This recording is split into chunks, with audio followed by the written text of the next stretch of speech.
The Southwest Regional Delegate of Public Health, Dr. Eko Philbert, has called on the population to practice healthy and sanitation habits so as to combat the resurgence of mpox disease in the Southwest region. Plus, the government of Zimbabwe has introduced a new series of banknotes in a bid to stabilize its currency and rebuild public trust amid ongoing economic challenges. And CAF President Patrice Motsepe heads to Dakar on a crucial diplomatic mission. The visit follows the fallout from the disputed 2025 African Cup of Nations. These and more will be yours in a few minutes to come.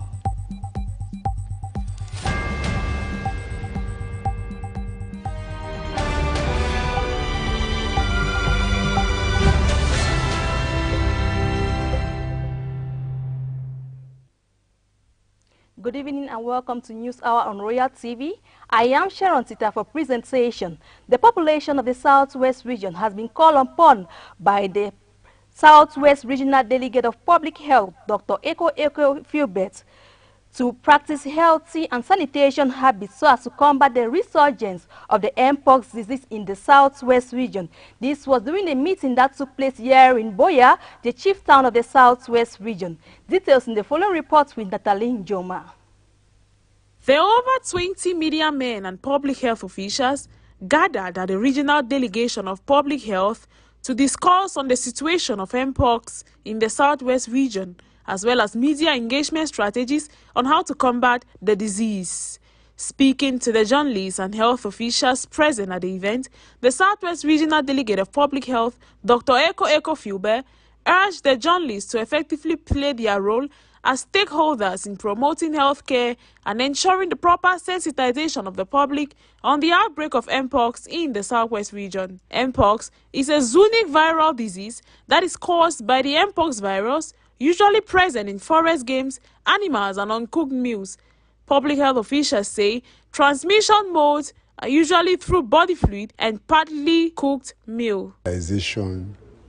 Workshop on monkeypox response. This is an activity that is planned by the ministry, obviously chaired by His Excellency Dr. Manauda, to try to see how the regions that have been highly hit by monkeypox can respond, especially in communication and obviously sensitization of the population to prevent more of infection. So that's why we called the media of the Southwest, the cross-section of the media, audiovisual, and to talk about the different aspects of monkeypox so that they can go back and have a wide range of sensitization to the different corners of the region so that it can reach the entire population either through TV, through radio, or through press print.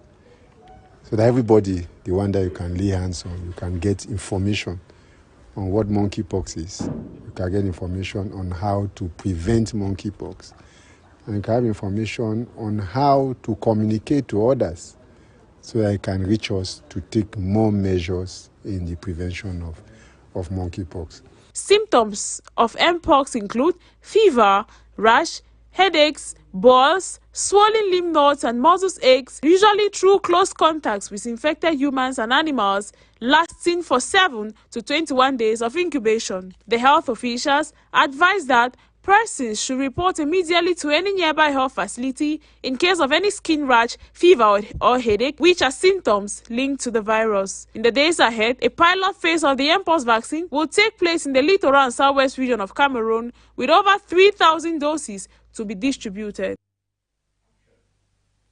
PEC Festival 2026, second of its kind, is holding at the Boya Moliko Omi Sports Stadium and has brought together not just food lovers and vendors, but most especially business persons of diverse orientations. The food jamboree that runs for 5 days will feature a food competition pitting 20 contestants, and a food exhibition is brought together by PEC Restaurant in Limbe, Southwest region in Cameroon. Details in the following report with Honoring Cheng. PEC restaurant Limbe has brought together some 100 food vendors and diverse exhibitors at the Moliko Stadium for the PEC Fest Food Exhibition 2026. Going by the organizer, this forum is intended to show the rich plethora of Cameroonian cuisine as well as a food competition. The main aim why we organize this is to awaken the traditional cuisines of Cameroon and to make sure that the people get to spend more in practicing to the use of Cameroon traditional dishes. So the reason why we create this program is to make sure that we want to expose our Cameroon dishes from the nationwide, from the 10 regions. During this year's gastronomy display, 20 contestants are expected to compete for a period of 3 days, and the winner will be richly rewarded with prizes. Each contestant will be preparing. On the first day, we have 20 contestants. All of them are to perform, all of us are to compete, of which we have the picture. So the best 10 is going to the second day, and the best 5 is going to the third day, of which we have 3 finalists, which will go on to the final. Expected to last for 5 days, this year's food jamboree, some say, started timidly, but others hold the one was a total success as they are upbeat. My first comment about today was that it was bad. I don't know if it's a problem of bad planning or it's a time because the program started late. People are not really able to use their houses because it's already late. But if people knew earlier that there was something that was happening here, like in the morning, people would have been here till this time. But people cannot just leave their house immediately. So it was a problem of bad timing. Yes, that is making the best use this time. Day one, comparing with last year's Peg Festival, we are on 100%. So we are moving. Day one is very good for people that know Peg Festival. This year is massive. And day one is good. I've been doing sales this morning. Yes, we start early sales. I've been 100 already. So it looks very timid. To some food vendors, this trade fair will help boost their sales as well as expose them to new partners. I came here to make customers to take my contacts also, and then they'll know where I'm selling also. And then secondly, taste my fish, how it tastes, so that when next you are looking for me, you can locate me at Kuluma. That is where my position is. The population has been trooping in, not just to savor Cameroon's delicacy, but to watch the competition. The rains have come, and with them a new season of hope. Across the southwest region, farmers are bending to the soil, planting seeds that will feed their families and sustain livelihoods. But this year, the story is not just about planting, it's all about planting smarter. In the following report, Fridalena Voma says climate-smart agriculture is a must-do for every farmer. As the planting season kicks off, agricultural experts are urging farmers to embrace climate-smart agriculture techniques designed not only to boost yields but also to protect the environment and secure food for generations to come. Experts in agriculture say climate-smart agriculture is about adapting to the changing climate. Farmers are encouraged to carry out practices like crop rotation, agroforestry, and the use of organic fertilizers. These methods help farmers increase productivity while conserving the land. Definitely, it's a very vast domain. Sure. Climate smart agriculture is very vast. But one of the first pillars we advise the farmers is actually to adapt to the changing weather. So, rains came early this year, for example, in February, and we talked to the farmers not to plant here because the rains were falling, but they were not frequent. They were not regular. So we had to talk to them. And that is why most of the farmers are into planting now from the 20th of March till this mid-April, intensify farming because rains are falling now and are much more regular. The second thing we preach to them about the climate smart agriculture is actually to conserve the soil. We have different techniques on how to conserve soil, maybe the type of planting, improve on the manure and soil use, to improve on the soil utility and the conservation techniques. We also talk about how to manage water, because now rain can still fall and then there'll be a short break of about 2 weeks. We try to let them know how they can conserve the water, so that if there's a deficiency in rainfall, the water will be available for them to use. Maybe we train them on how to do rain harvesting, how to do ponding where it is possible. We train areas where you can conserve water for at least a few days before if rain goes. You can use that water for even for your chemical applications and other products that you can use on your farm. From rotating crops to planting trees alongside food crops, these techniques are reshaping the way farming is done. The goal is simple: grow more, waste less, and safeguard the soil against erosion and unpredictable weather. Officials say these practices are not just innovations, they are lifelines in a world where climate change threatens traditional farming. Also, farmers should take into consideration the formation of ridges, owing that runoffs are risk to mountainous areas like Boya. I was in the area the other day when rain falls on that, or when that water runs through farms, it carried along a lot of planting material. Some farmers just had to plant, and days after, the water came and pulled all that around. It runs off. So we have that problem, which is a natural phenomenon. There's nothing we can do there. But we advise farmers most often to do contour farming. You prepare your land in such a way that the beds are not vertical, that they can go perpendicular, so much that most of the water can easily go into the farms rather than washing it down the valleys. So that is the natural phenomenon we have. Soils were naturally fertile soils. These are volcanic soils from the mountain, and except for other factors, we improve on the soil fertility just to top up to what the soil can offer to us. But we have fertile soils in the southwest, and especially here in Fako division where we are. For farmers, every seed planted is more than food. It's resilience, it is adaptation, and it is survival. And with climate-smart agriculture, the future of farming in the southwest region looks greener, stronger, and more secure. From the soil of the southwest, hope is sprouting, one smart seed at a time. Cameroon is at crossroads navigating the challenges of its third republic. The recent constitutional amendment allowing President Paul Biya to appoint vice president has sparked debate about the country's future. Details in the following report with Mwambo Williams. Cameroon's journey through republican governance began with independence from France in 1960, marking the first republic under Amadou Ahidjo. In 1972, Ahidjo abolished the federal system, establishing a unitary state and ushering in the Second Republic.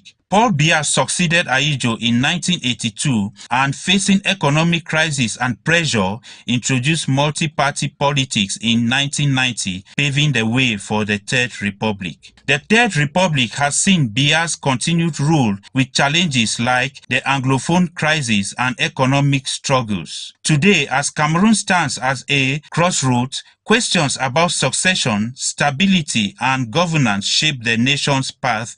As Cameroon stands at the threshold of a new era in its Third Republic, the nation grapples with pressing issues threatening socio-political, economic, and cultural stability. President Paul Biya's advanced age raises succession concerns, and the country faces critical questions about its future. The current state of affairs is marked by severe economic fragility, with inflation rising to 5.3% in January 2025, conflicts disrupting regions, and economic hardship looming large. The socio-political tensions are palpable, with Anglophone crisis, governance issues, and corruption persisting. Exclusionary policies fuel social unrest, and cultural marginalization threatens national unity. These challenges are intertwined, and addressing them requires a holistic approach. To navigate this critical juncture, Cameroon needs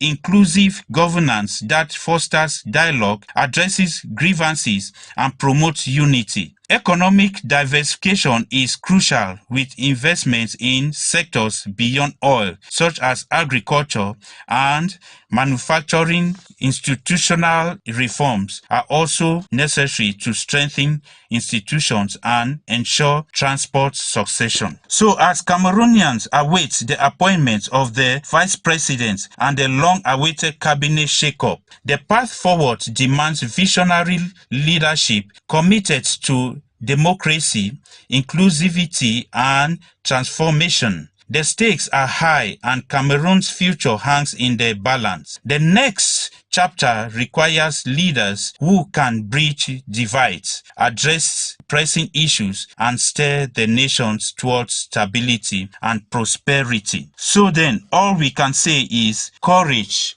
Brother Vice President, do not stumble, for the task ahead is cumbersome and complex. Trust in God and do the right. Mwambo Williams there ending that report as preparation continues in Bamenda ahead of Pope Leo XIV's visit to Cameroon. The population of Bamenda in general and Catholic Christians in particular have outrightly said they are ready and waiting for the Pope's annual visit. Details in the following reports with Ngunyi Sonita.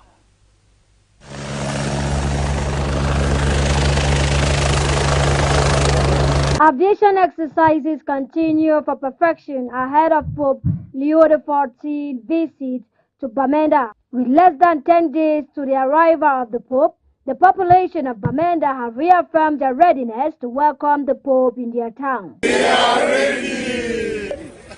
We are ready! Speaking to the national coordinator of the Pope's visit to Cameroon, who was present at the Bamenda airport alongside other dignitaries, the check and balance exercise was necessary. Part of our routine control missions to come out to evaluate work on the site.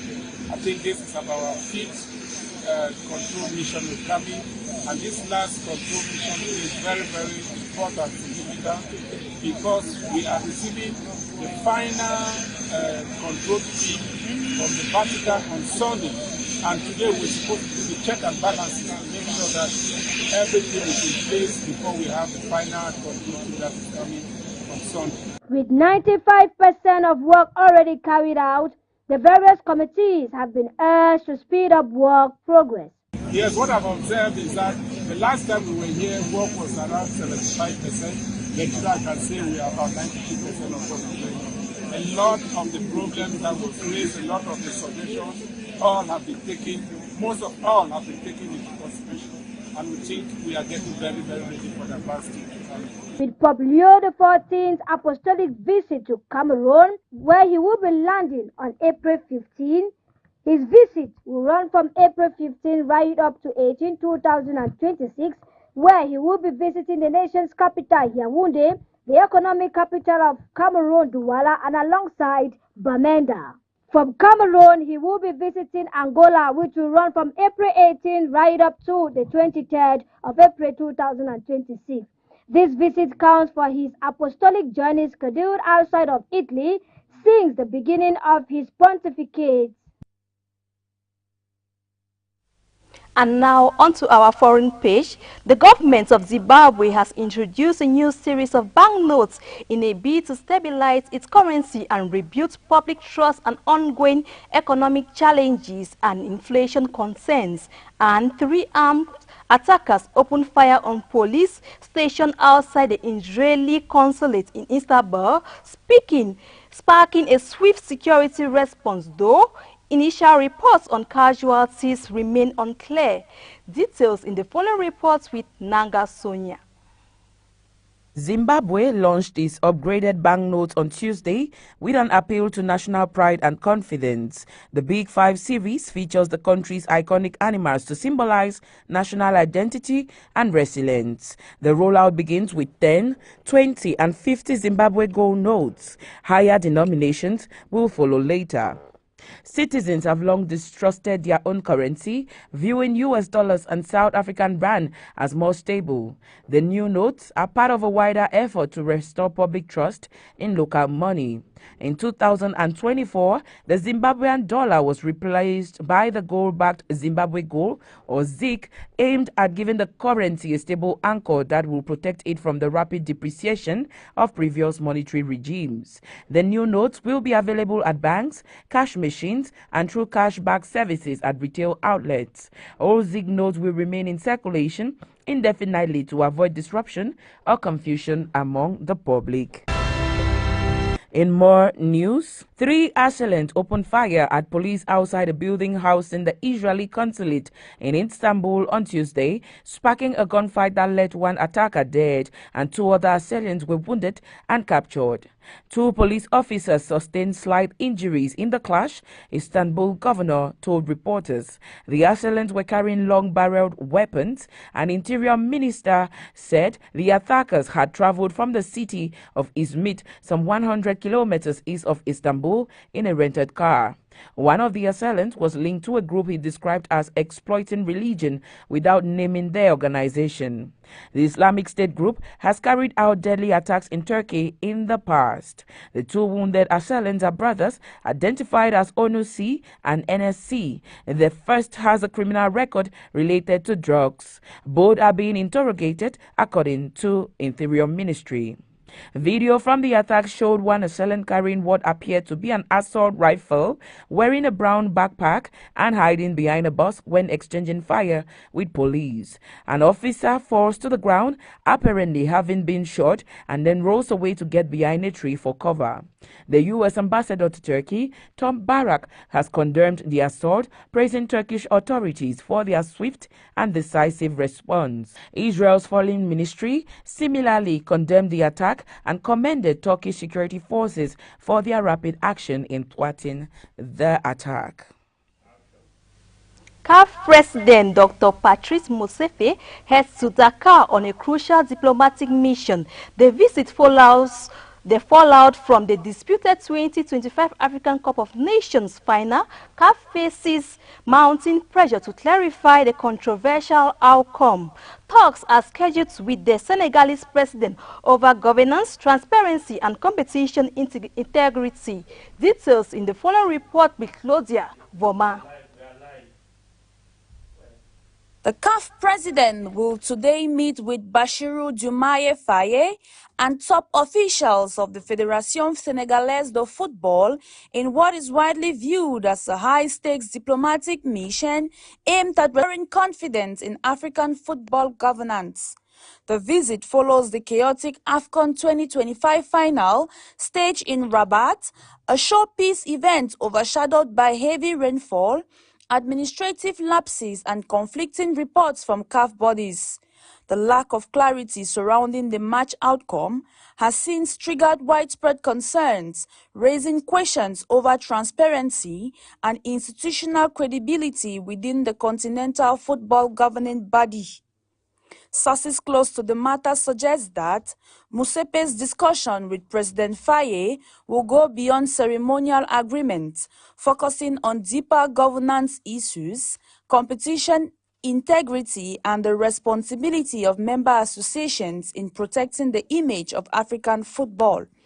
Senegal, regarded as one of Africa's football powerhouses, is expected to play a strategic role in shaping the directions of reforms. Further talks are scheduled with Abdoulaye Fall, where emphasis will be placed on strengthening collaboration between CAF and national federations, as well as introducing safeguards to prevent a repeat of the controversies that marred the AFCON final. Although CAF has not yet officially detailed the full agenda, analysts interpret the Dakar visit as a calculated move to consolidate support among key football nations while managing the growing fallout from the unresolved final. The direct engagement with state leadership highlights the gravity of the situation and CAF's urgency to steady the ship. Both CAF and the Senegalese Football Federation have indicated that further details will be communicated in due course, leaving stakeholders across the continent closely watching for decisive action on how African football's governing body intends to build trust in its flagship competitions. The Southwest Regional Delegate of Public Health, Dr. Eko Philbert, has called on the population to practice healthy and sanitation habits so as to combat the resurgence of mpox disease in the Southwest region. Plus, the government of Zimbabwe has introduced a new series of banknotes in a bid to stabilize its currency and rebuild public trust amid ongoing economic challenges. And CAF President Patrice Motsepe heads to Dakar on a crucial diplomatic mission. This visit follows the fallout from the disputed 2025 African Cup of Nations. Dear viewers of Royal TV, it's on this note that we wrap up our news for today. The news was produced by Natalie Njuma, technically assisted by David Tita, and for presentation, I am Sharon Tita.